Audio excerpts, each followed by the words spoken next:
Gyandeep YouTube channel पर आप सबका स्वागत है। आज मैं आप सबको फिर से इस वीडियो में हिंदी साहित्य के 100 महत्वपूर्ण प्रश्नों को कराऊंगी, जो कि सभी परीक्षाओं के लिए इम्पोर्टेंट है। तो आप जिस किसी भी एग्जाम की तैयारी कर रहे हैं और आपने हिंदी विषय का चयन किया है, तो आपके लिए वीडियो बहुत ही इंपॉर्टेंट होने वाला है। तो वीडियो को लास्ट तक जरूर देखें और वीडियो पसंद आए तो वीडियो को लाइक से सब्सक्राइब करना ना भूलें। मैंने इसी तरह हिंदी साहित्य पर बहुत सारे प्रैक्टिस सेट कराए हैं। अगर आप सारे वीडियो नहीं देख पाए हैं तो प्ले लिस्ट में जाकर देख सकते हैं। आज के इस वीडियो में फिर से हिंदी साहित्य के 100 महत्वपूर्ण प्रश्नों को करेंगे, जो कि मोस्ट इंपॉर्टेंट है। सारे क्वेश्चन इंपॉर्टेंट है, इसी तरह के क्वेश्चन एग्जाम में पूछे जाते हैं। तो चलिए देखते हैं क्या है। क्वेश्चन नंबर वन है, फागुन के दिन 4। फागुन के दिन 4 क्या है? उपन्यास है। और किसका उपन्यास है? उग्र जी का, पांडे बेचन शर्मा उग्र। उग्र जी का पूरा नाम क्या है? पांडे बेचन शर्मा उग्र। तो फागुन के दिन 4 किस विधा की रचना है? ऐसे भी क्वेश्चन पूछे जाते हैं। तो उपन्यास विधा की रचना है और इसके उपन्यासकार कौन है? पांडे बेचन शर्मा उग्र। और ये जो फागुन के दिन 4 है, 4 उपन्यास है, उग्र जी का अंतिम उपन्यास है। क्या है? अंतिम उपन्यास है। क्वेश्चन नंबर 2 है, निराला और पांडे बेचन शर्मा उग्र मतवाला मंडल के सदस्य है। मतवाला मंडल के क्या है? सदस्य है। कौन? सूर्यकांत त्रिपाठी निराला और पांडे बेचन शर्मा उग्र, दोनों ही मतवाला मंडल के सदस्य थे। क्वेश्चन नंबर 3 है, मुख्य रूप से बनारसी दास चतुर्वेदी ने उग्र के चॉकलेट उपन्यास, इनका जो उग्र जी का जो चॉकलेट उपन्यास था, इसको घासलेटी साहित्य कहा है। तो क्वेश्चन इस तरह से पूछे जाते हैं कि उग्र जी के चॉकलेट उपन्यास को घासलेटी साहित्य किसने कहा? तो बनारसी दास चतुर्वेदी ने कहा है। तो क्वेश्चन इस तरह से घुमा फिरा के पूछे जाते हैं। आप सारे पॉइंट नोट करते जाइएगा। क्वेश्चन नंबर 4 है, उग्र जी ने मतवाला, बीड़ा, स्वराज, विक्रम संग्राम आदि पत्रिकाओं का संपादन किया है। इन्होंने गोरखपुर में स्वदेश नामक पत्रिका निकाली थी, जिसके कारण इनको जेल भी जाना पड़ा था। तो मतवाला, बीड़ा, स्वराज, विक्रम संग्राम, ये सारी पत्रिकाओं का संपादन किसने किया था? पांडे बेचन शर्मा उग्र जी ने। तो पत्रिकाओं से भी एग्जाम में क्वेश्चन पूछे जाते हैं। तो मैंने पत्रिकाओं पर भी वीडियो बनाया है, अगर आप नहीं देख पाए हैं तो प्लेलिस्ट में जाके देख सकते हैं। क्वेश्चन नंबर 5 है, उग्र जी की उग्रता के प्रभाव को आलोचकों ने उल्कापात, धूमकेतु, तूफान या बवंडर की उपमा दी है। तो इनकी जो उग्रता थी, उग्र जी के उग्रता का जो प्रभाव था, उसको आलोचकों ने क्या उपमा दी है? उल्कापात, धूमकेतु, तूफान और बवंडर की उपमा दी थी।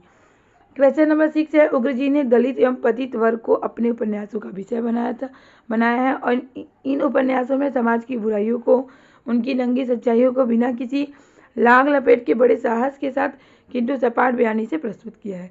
तो इनके जो उपन्यास थे, उनमें दलित और पतित वर्ग को विषय बनाया गया था, समाज की बुराइयों को और सच्चाइयों को दिखाया गया था।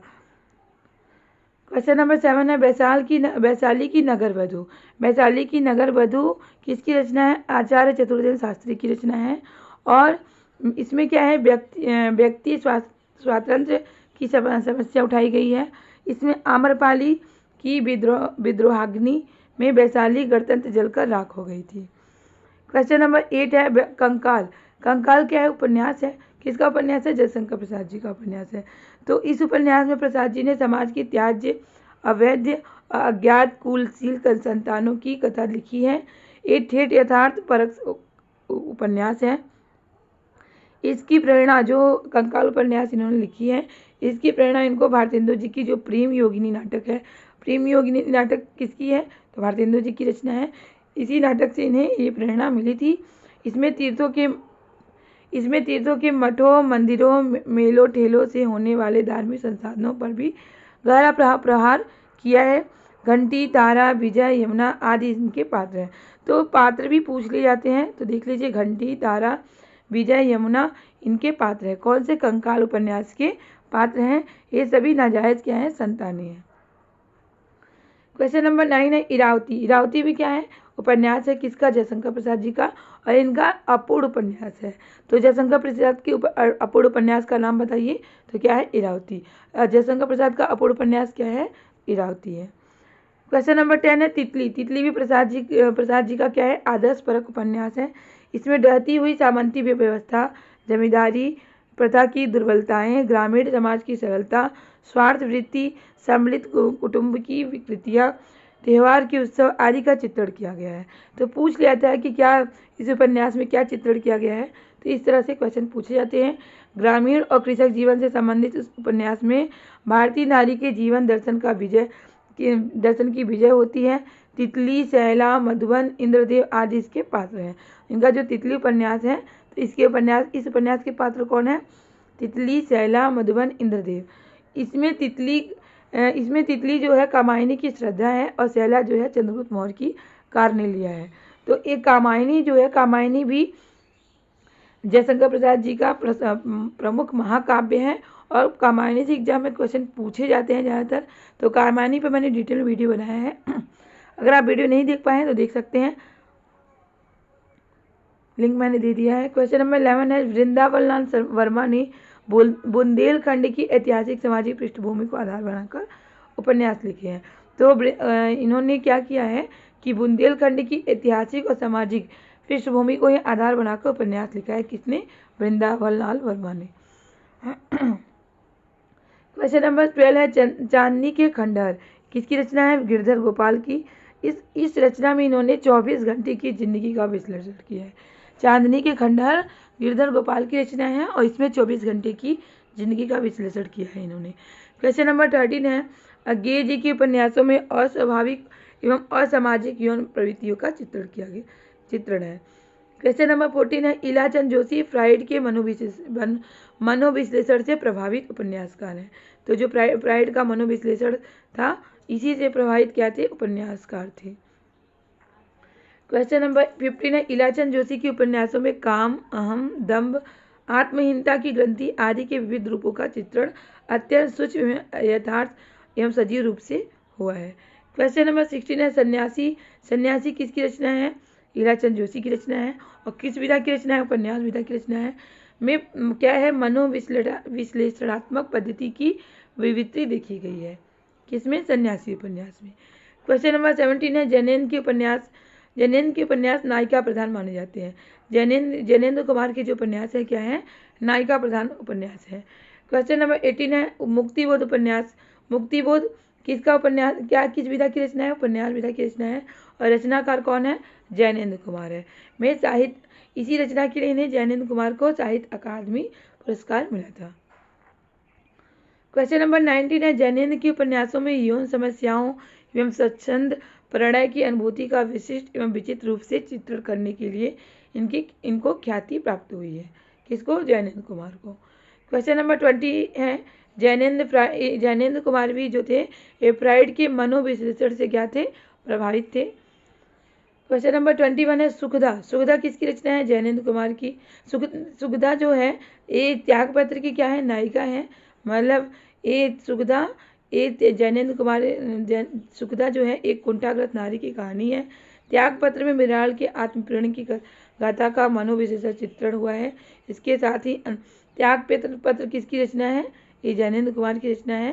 और इसमें क्या है? मृणाल की आत्मपीड़न की गाथा का मनोवैज्ञानिक चित्रण हुआ है। इसके साथ ही अनमेल विवाह के दुष्परिणामों का भी चित्रण किया गया है। किसमें? त्यागपत्र में, जो कि जैनेन्द्र कुमार की रचना है। क्वेश्चन नंबर 22 है, सुनीता किसकी रचना है? जैनेन्द्र कुमार की रचना है। इसमें फ्राइड के सिद्धांतों के आलोक में हरिप्रसन्न के व्यवहार का चित्रण है। क्वेश्चन नंबर 23 है, कल्याणी भी जैनेन्द्र कुमार की रचना है। कल्याणी एक अतिरिक्त एवं आधुनिक नारी की कथा है। कैसी कथा है? इसमें अतिरिक्त एवं आधुनिक नारी की कथा का चित्रण किया गया है कल्याणी रचना में। क्वेश्चन नंबर 24 है, जैनेन्द्र ने अपने उपन्यासों में व्यक्ति मानस की शंकाओं, उलझनों एवं गुत्थियों का चित्रण किया है। तो इन्होंने अपने उपन्यासों में व्यक्ति मानस की शंकाओं, उलझनों और गुत्थियों का क्या किया है? चित्रण किया है। क्वेश्चन नंबर 24 है, रामचरितमानस क्या है? एक प्रबंधात्मक महाकाव्य है। रामचरितमानस किसकी रचना है? तुलसीदास जी की रचना है। किसकी रचना है? तुलसीदास जी की रचना है। और ये क्या है? महाकाव्य है। इसमें क्या, इस रचना में क्या है? चौपाई है, दोहा है, सोठा शैली में इसकी रचना हुई है। और इसमें कितने कांड है? 7 कांड है। 7 कांड है। कितने कांड है? 7 कांड है। तो इस तरह से क्वेश्चन पूछे जाते हैं। रामचरितमानस जो कि तुलसीदास जी की रचना है। 7 कांडों का क्रम आपको पता होना चाहिए। क्रम देख लीजिए, बालकांड, अयोध्या कांड, अरण्य कांड, किष्किंधा कांड, सुंदरकांड, लंका कांड और उत्तरकांड। तो सबसे लास्ट में कौन सा कांड है? उत्तरकांड। तो ये सातों कांडों का क्रम आप लोग नोट कर लीजिएगा, क्योंकि क्रम पूछ लिए जाते हैं कौन सा क्रम सही है। क्वेश्चन नंबर 27 है, अरण्य कांड और लंका कांड में किस रस का प्रयोग हुआ है? और अरण्य कांड और लंका कांड क्या है? रामचरितमानस के कांड है, और इसमें किस रस का प्रयोग हुआ है? विभस रस का प्रयोग हुआ है। क्वेश्चन नंबर 28 है, तुलसीदास की कवितावली और रामचरितमानस ये दोनों रचनाओं में कली काल विशेष का वर्णन हुआ है। और उत्तरकांड में भी रामचरितमानस का जो उत्तरकांड है और कवितावली ये दोनों रचनाओं में कली काल विशेष का वर्णन हुआ है।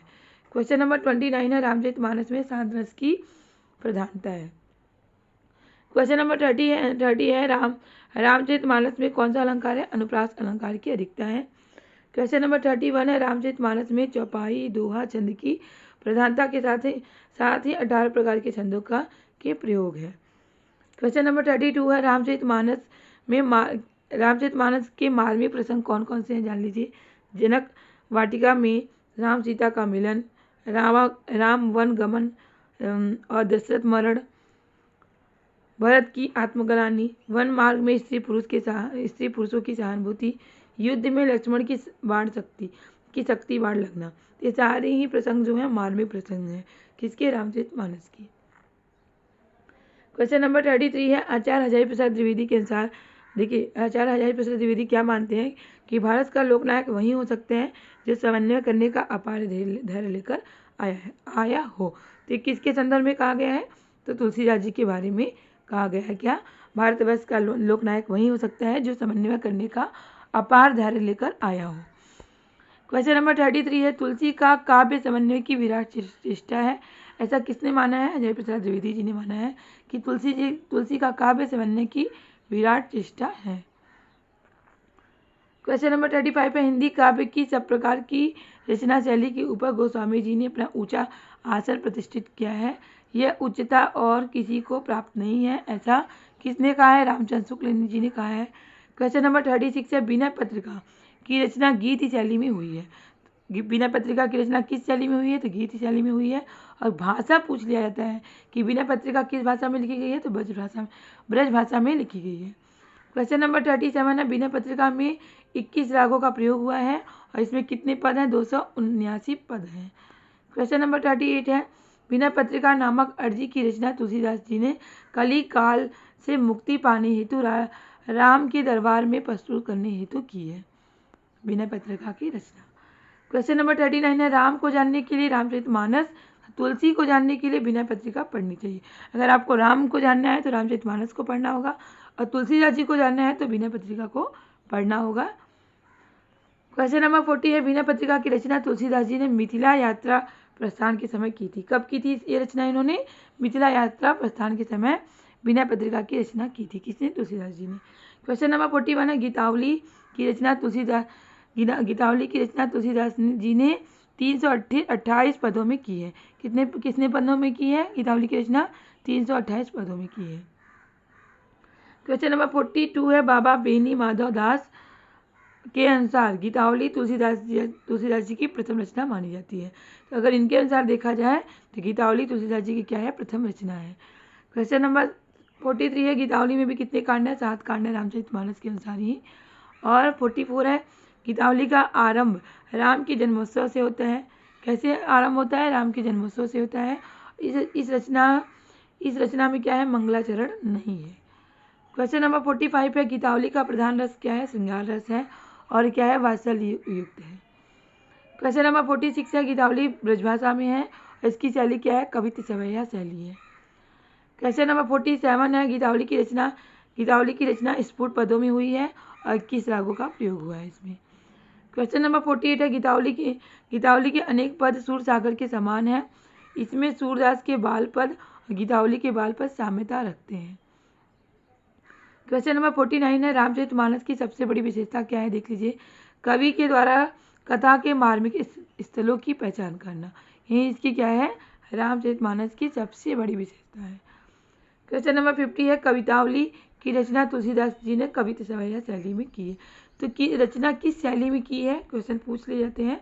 तो कवितावली की रचना किस शैली में की है? कवित्त सवैया शैली में की है। तुलसीदास जी पर मैंने डिटेल वीडियो बनाया है, जिस पर मैंने इनकी रचनाओं पर भी चर्चा किया है। आप वीडियो देख सकते हैं, लिंक मैंने दे दिया है।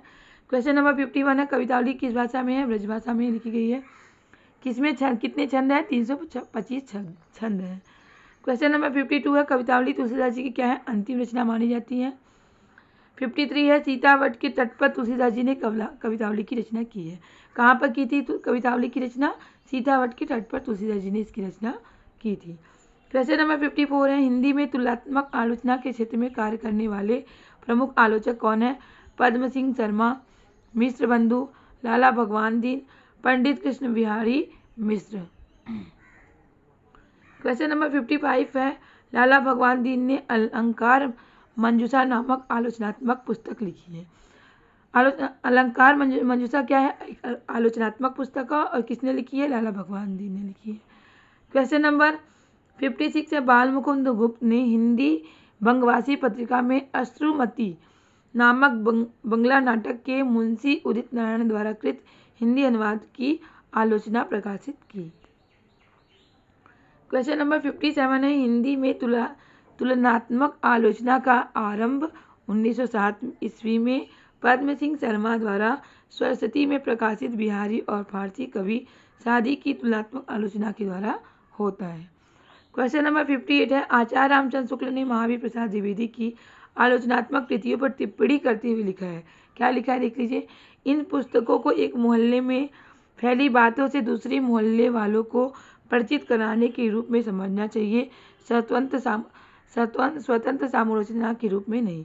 तो इनकी जो महावीर प्रसाद द्विवेदी जी की जो आलोचनात्मक कृति थी, उनके बारे में इन्होंने किसने? आचार्य रामचंद्र शुक्ल ने टिप्पणी की है। क्वेश्चन नंबर 59 है, संपत्ति शास्त्र किसकी रचना है? महावीर प्रसाद द्विवेदी की रचना है। तो इसमें इन्होंने अर्थशास्त्र की ये क्या है? अर्थशास्त्र की समीक्षात्मक पुस्तक है। क्या? संपत्ति शास्त्र, जो कि महावीर प्रसाद द्विवेदी की पुस्तक है। क्वेश्चन नंबर 60 है, बाल कृष्ण भट्ट द्वारा प्रकाशित संयोगिता स्वयंवर क्या है? हिंदी आलोचना हिंदी की प्रथम आलोचनात्मक हिंदी की प्रथम आलोचना है, परंतु यह पुस्तककार रूप में नहीं है। पुस्तककार के रूप में हिंदी की सर्वप्रथम आलोचना पंडित महावीर प्रसाद द्विवेदी द्वारा रचित हिंदी कालिदास की आलोचना मानी जाती है। ये सारे पॉइंट आप लोग नोट कर लीजिएगा। श्याम सुंदर दास, विश्वनाथ त्रिपाठी मिश्र, पंडित उमाशंकर शुक्ल, डॉक्टर माता प्रसाद गुप्त आदि पाठालोचन एवं पाठानुसंधान के क्षेत्र में कार्य करने वाले क्या है? प्रमुख व्यक्ति हैं। क्वेश्चन नंबर 62 है, हिंदी नवरत्न पुस्तक में मिश्र बंधुओं ने कवियों की श्रेणी का विभाजन करते हुए देव कवि को बिहारी से बड़ा सिद्ध किया है और इन्होंने बिहारी के काव्य में अनेक दोष निकाले हैं। इससे प्रेरित होकर पद्म सिंह शर्मा ने बिहारी सतसई की भूमिका क्या लिखा है? पद्म सिंह शर्मा ने क्या लिखा? बिहारी सतसई की भूमिका लिखा है, और जिसमें चमत्कारपूर्ण ढंग से क्या किया है? बिहारी की उत्कृष्टता दिखाई है। तो मिश्र बंधुओं ने क्या किया है कि देव कवि को बिहारी से बड़ा सिद्ध किया है। तो और बिहारी के काव्य में क्या किए? अनेक दोष निकाले। तो इसी से प्रेरित होकर पद्म सिंह शर्मा ने बिहारी सतसई की भूमिका नामक पुस्तक लिखी है, जिसमें इन्होंने चमत्कारपूर्ण ढंग से बिहारी की उत्कृष्टता दिखाई है। क्वेश्चन नंबर 63 है, कृष्ण बिहारी मिश्र ने देव और बिहारी नामक पुस्तक में देव को बिहारी से बड़ा सिद्ध किया है। और क्वेश्चन नंबर 64 है, लाला भगवान दीन ने बिहारी और देव, देखिए इन्होंने क्या लिखा है? उन्होंने लिखा था देव और बिहारी, और इन्होंने बिहारी और देव ग्रंथ लिखकर बिहारी को देव से बड़ा कवि सिद्ध किया।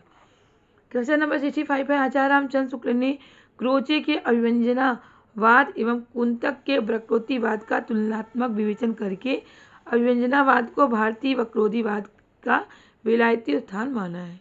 किसने? आचार्य रामचंद्र शुक्ल ने।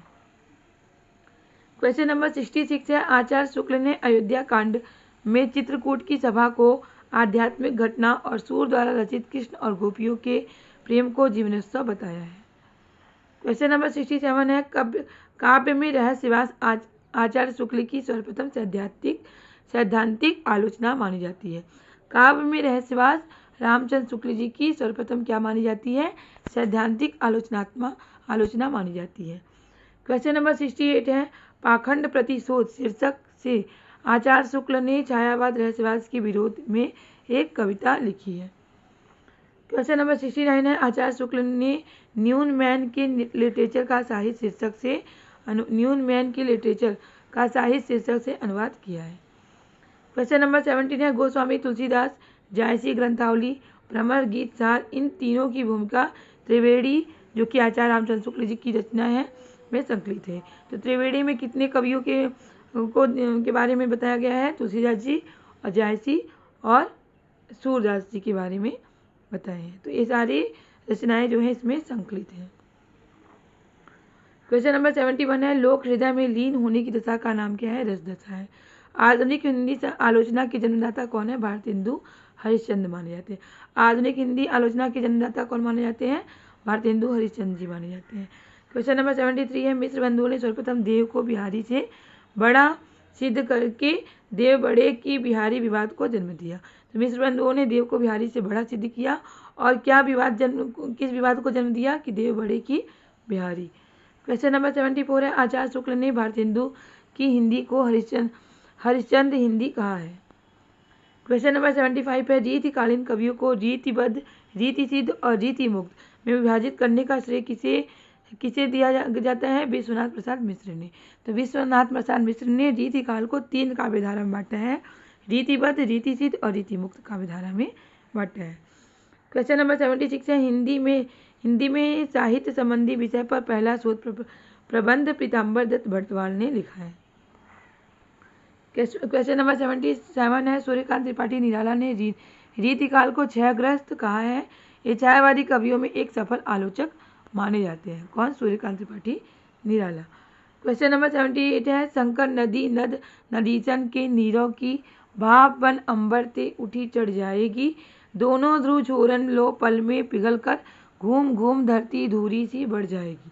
तो ये पंक्ति किसके द्वारा कही गई है? नाथूराम शर्मा के द्वारा कही गई पंक्ति। क्वेश्चन नंबर 79 है, सुभद्रा कुमारी चौहान की मृत्यु 44 वर्ष की अल्पायु में मोटर वाहन दुर्घटना से हो गई थी। क्वेश्चन नंबर 80 है, बालकृष्ण शर्मा नवीन ने भारत के अतीत गौरव का गान किया है। क्वेश्चन नंबर, बालकृष्ण शर्मा नवीन ने स्वयं को क्या कहा है? विस्पाई एवं अनिकेतन कहा है। किसने? बालकृष्ण शर्मा नवीन ने। अपने आप को इन्होंने क्या कहा है? विस्पाई एवं अनिकेतन कहा है। क्वेश्चन नंबर 81 है, बालकृष्ण शर्मा नवीन प्रताप पत्रिका के क्या थे? प्रताप पत्रिका के संपादक गणेश शंकर विद्यार्थी के दाएं हाथ माने जाते हैं। प्रताप पत्रिका के संपादक गणेश विद्यार्थी के क्या माने जाते हैं? दाएं हाथ माने जाते हैं। क्वेश्चन नंबर 82 है, बालकृष्ण शर्मा नवीन ने कानपुर में प्रकाशित होने वाली प्रभा पत्रिका का संपादन किया था। प्रभा पत्रिका का संपादन किसने किया था? बालकृष्ण शर्मा नवीन ने। और कहाँ से प्रकाशित हुई थी पत्रिका? कानपुर से। क्वेश्चन नंबर 83 है, बालकृष्ण शर्मा नवीन का पहला काव्य संग्रह कुमकुम है। क्वेश्चन नंबर 84 है, हो जाने दे गर्क नशे में मत पड़ने दे फर्श नशे में। ये किसके द्वारा कही गई पंक्ति है? बालकृष्ण शर्मा नवीन के द्वारा कही गई पंक्ति है। क्वेश्चन नंबर 85 है, डॉक्टर बच्चन शर्मा के अनुसार अपने समकालीन कवियों में इनका व्यक्तित्व सबसे अधिक जुझारू और संघर्षमय माना जाता है। क्वेश्चन नंबर 86 है, बालकृष्ण शर्मा नवीन की प्रमुख रचनाएं कौन कौन है? देख लीजिए, कुमकुम, रश्मि रेखा। ये रचनाएं नोट कर लीजिएगा क्योंकि इनकी रचनाओं से एग्जाम में क्वेश्चन पूछे जाते हैं। तो कुमकुम, रश्मि रेखा, अपलक, क्वासी, विनोबा स्तवन, उर्मिला, हम विस्पाई जन्म के कई बार एग्जाम में पूछा जा चुका है। सृजन की ललकारे, विप्लव गायन। तो इनकी रचनाएं हैं किसकी? बालकृष्ण शर्मा नवीन की। क्वेश्चन नंबर 87 है, आज खंड की धार कुंडिता है खाली तू ऋण हुआ। ये पंक्ति किसके द्वारा कही गई है? बालकृष्ण शर्मा नवीन के द्वारा कही गई। क्वेश्चन नंबर 88 है, हम अनिकेतन हम तो रमते राम, हमारा क्या घर क्या दर कैसा वतन। ये रामकृष्ण शर्मा नवीन के द्वारा कही गई पंक्ति है। क्वेश्चन नंबर 89 है, राष्ट्रीय परक कविताओं के अलावा थकान के समय बालकृष्ण शर्मा नवीन प्रणय गीत भी लिखते थे और रहस्य लोक में भी झांक लेते थे। तो ये राष्ट्रीय परक कविताओं के अलावा क्या करते थे? प्रणय गीत भी लिखते थे और रहस्य लोक में भी झांक लेते थे। क्वेश्चन नंबर 19 है, कभी कुछ ऐसी तान सुनाओ जिससे उथल पुथल मच जाए, एक लहर इधर से आए एक लहर उधर से आए। इंपॉर्टेंट पंक्ति है, कई बार एग्जाम में पूछी जा चुकी है। ये पंक्ति किसके द्वारा कही गई है? बालकृष्ण शर्मा नवीन के द्वारा कही गई पंक्ति है। क्वेश्चन नंबर 91 है, ओ बिग मंगे अरे पराजित, ओ मजलूम अरे चिर दोहित, तू अखंड भंडार शक्ति का जाग, अरे निद्रा सम्मोहित। ये पंक्ति किसके द्वारा कही गई है? बालकृष्ण शर्मा नवीन के द्वारा कही गई। क्वेश्चन नंबर 92 है, बालकृष्ण शर्मा नवीन ने गणेश शंकर विद्यार्थी के बलिदान को क्या बलिदान पर प्राण पर नामक खंड काव्य लिखा है? क्वेश्चन नंबर 93 है, बालकृष्ण शर्मा नवीन ने प्रभा और प्रताप एक पत्रिका का संपादन किया है। तो प्रभा और प्रताप पत्रिका का संपादन किसने किया है? तो बालकृष्ण शर्मा नवीन ने किया है। क्वेश्चन नंबर 94 है, सुभद्रा कुमारी चौहान की कविता झांसी की रानी जनता में सर्वाधिक प्रसिद्ध है। तो झांसी की रानी जो कविता है किसके द्वारा लिखी गई है? सुभद्रा कुमारी चौहान के द्वारा लिखी गई है और जनता में क्या है? सर्वाधिक प्रसिद्ध कविता है। क्वेश्चन नंबर 95 है, सुभद्रा कुमारी चौहान ने पारिवारिक संबंधों को लेकर क्या लिखी है? कविता लिखी है। क्वेश्चन नंबर 96 है, राष्ट्र प्रेम और पारिवारिक जीवन सुभद्रा कुमारी चौहान की कविताओं का प्रमुख वर्ण विषय है। राष्ट्र प्रेम की कविताओं में असहयोग आंदोलन के वीरों का चित्रण किया है। क्वेश्चन नंबर 97 है, सुभद्रा कुमारी चौहान ने मात्र 9 वर्ष की अल्पायु में नीम कविता लिखी थी। 9 वर्ष की अल्पायु में इन्होंने क्या की थी?